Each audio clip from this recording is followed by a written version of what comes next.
Hello friends, आप सबका स्वागत करती हूँ हमारे YouTube channel online career academy पर। तो फ्रेंड्स, हमने गवर्नमेंट एग्ज़ाम जैसे SSC, bank, UPSC, railway, air force, navy, army, Delhi police exam, TET exams and all state exams max का कोर्स स्टार्ट कर दिया है। तो अगर आपने चैनल को सब्सक्राइब नहीं किया तो जल्दी से कर दो और मेरे साथ एग्ज़ाम की तैयारी शुरू कर दो। तो आज मैं जो वीडियो बनाने जा रही हूँ वो है problem based on edges part 2। Part 1 में हमने कुछ सम सॉल्व कर लिए हैं, तो चलिए पार्ट 2 में आगे के सम सॉल्व करते हैं।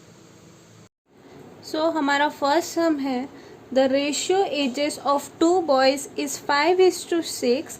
After 2 years the ratio will be 7:8। The ratio of their ages after 12 years will be. So इसमें हमें क्या दिया है, दो लड़कों की आयु का अनुपात 5:6 है, तो 2 वर्ष के बाद उनकी आयु का अनुपात 7:8 होगा। तो 12 वर्ष के बाद उनकी आयु का अनुपात क्या होगा, हमें ये बताना है। सो इसे हम सॉल्व करते हैं। तो मान लेते हैं दो लड़कों की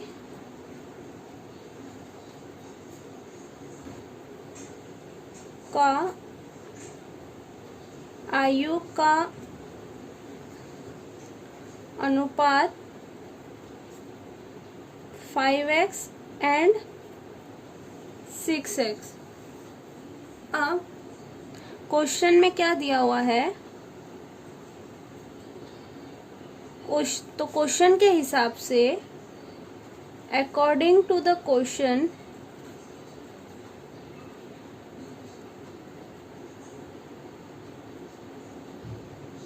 फाइव एक्स प्लस 2, क्योंकि 2 साल बाद दिया हुआ है, तो 5x plus 2 upon 6x plus 2 is equals to कितना है, 2 वर्ष के बाद का रेशियो 7/8।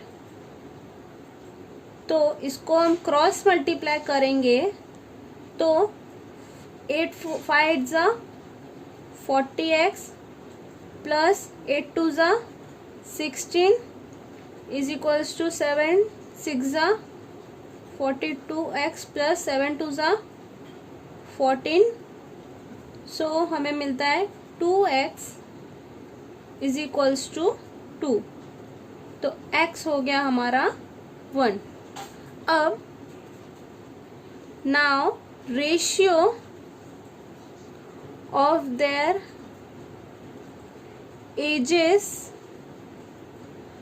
after 12 years। हमें क्या पूछा है, 12 साल बाद की आयु का अनुपात क्या होगा।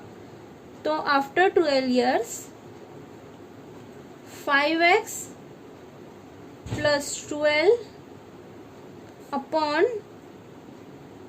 6x प्लस 12 करेंगे तो हमें क्या मिलेगा, 17/18। तो हमारा रेशियो हो गया 17/18। तो option B is the correct option. Okay, so अब नेक्स्ट सम है हमारा before 7 years the ratio of ages of A and B was 3:4। After 9 years, ratio of their ages will be 7:8. The present age of B will be। इसमें हमें क्या पूछा है, 7 वर्ष पहले A और B की आयु का अनुपात 7:8 होगा, तो B की वर्तमान आयु हमें बतानी है। तो इसको हम सॉल्व करते हैं। मान लेते हैं let the age of A and B before 7 years was 3x and 4x। अब 3x प्लस 7, क्योंकि कितना दिया है हमें, बिफोर 7 ईयर्स, 7 वर्ष पहले पूछा है, तो 7 प्लस 9, फिर क्या पूछा है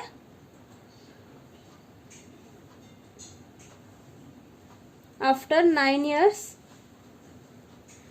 प्लस अपॉन 4x प्लस इसको भी 7 प्लस 9 इज इक्वल्स टू कितना है रेशियो 7/8। सो इस इक्वेशन को अगर हम सॉल्व करेंगे तो क्या मिलेगा हमें 24x plus 128 is equals to 28x plus 112। इसको हमने क्या कर दिया है क्रॉस मल्टीप्लाई कर दिया है। Okay so 4x is equals to 16 तो x इज इक्वल्स टू 16 को यहाँ पे करेंगे तो 16/4 हो जाएगा। अब x इज इक्वल्स टू 4 तो प्रेजेंट एज कितनी होगी b की तो present age of b will be 4 into 4 plus 7 वर्ष पहले तो कितनी होगी 4 4 जा 16 प्लस 7 करेंगे तो 23 years। तो बी की एज कितनी हुई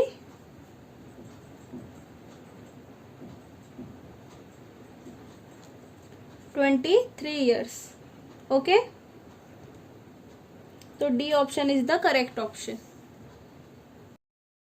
सो हमारा थर्ड सम है father is 4 times the age of his daughter if after 5 years he would be 3 times of daughter's age, then further after 5 years how many times he would be of his daughter's age। इसमें हमें क्या पूछा है पिता की आयु अपनी पुत्री की आयु की 4 गुनी है यदि 5 वर्ष बाद वह बेटी की आयु का 3 गुना होगा तो आगे 5 वर्ष बाद वह बेटी की आयु का कितना गुना होगा। तो इसे कैसे करना है तो let the daughter's age be x हमें नहीं पता कितनी है and father's age be 4x।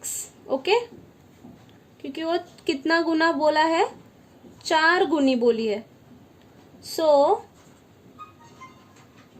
As पर द क्वेश्चन के हिसाब से 4x plus 5 is equals to 3x plus 5 ये हमारा इक्वेशन हो गया। इसको सॉल्व करते हैं 4x plus 5 is equals to 3x plus 15।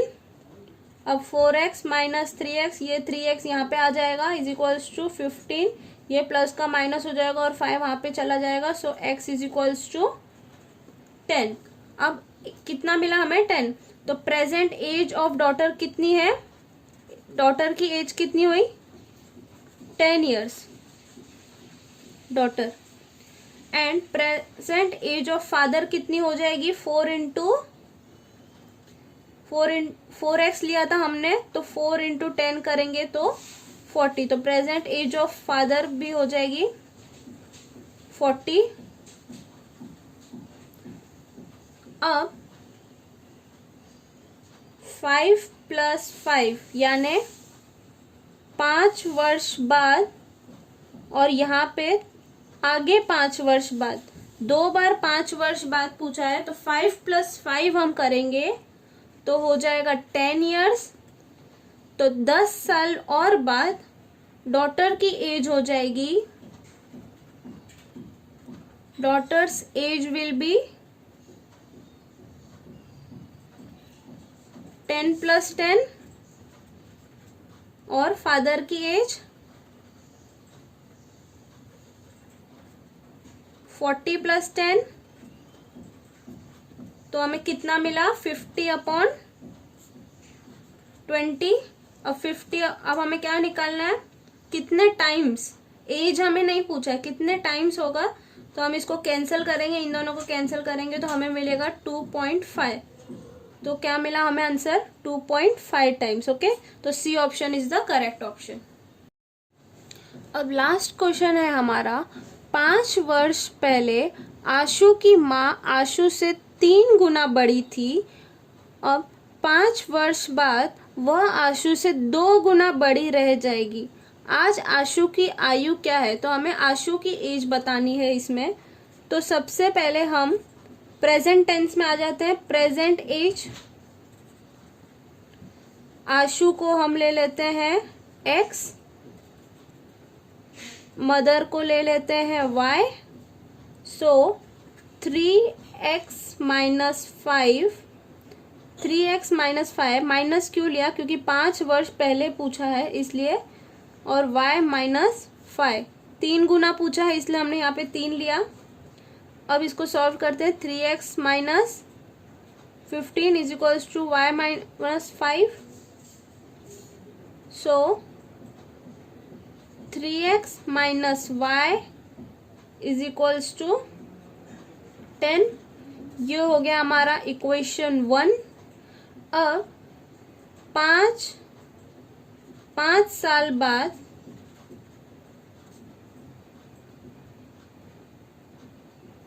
उसकी माँ, अब 5 साल बाद आशु की माँ उससे 2 दुगनी बड़ी है। 2 दुगनी बड़ी है, यहाँ पे दिया हुआ है। 5 साल बाद वह आशु से 2 दुगनी बड़ी रह जाएगी। तो 2x plus 5 is equals to y plus 5। So 2x plus 10 is equals to y plus 5। So 2x minus y is equals to 5 minus 5, sorry, ये हो गया हमारा इक्वेशन 2। अब फर्स्ट इक्वेशन और सेकेंड इक्वेशन को हम सॉल्व करेंगे तो 3x minus y is equals to 10 और यहाँ पे 2x minus y is equals to minus 5। ये सबको सॉल्व करना आता है। माइनस प्लस प्लस, यहाँ पे क्या रह जाएगा 15x, ये y कैंसिल हो जाएंगे तो x is equals to 15। x हमने किसको लिया था? आशु को लिया था। तो आशु की एज कितनी रह जाएगी? अभी आशु की एज कितनी है? 15। सो हमारा B option is the correct option. ये थोड़ा सा ट्रिकी है लेकिन बहुत ही सिंपल है। ओके, तो वीडियो पसंद आई हो तो लाइक ज़रूर करें और अपने फ्रेंड्स के साथ शेयर भी करें। और वीडियो के रिलेटेड कोई भी डाउट हो तो मुझे कमेंट सेक्शन में बता सकते हैं, मैं वहाँ आपका डाउट सॉल्व कर दूँगी। Okay, thank you.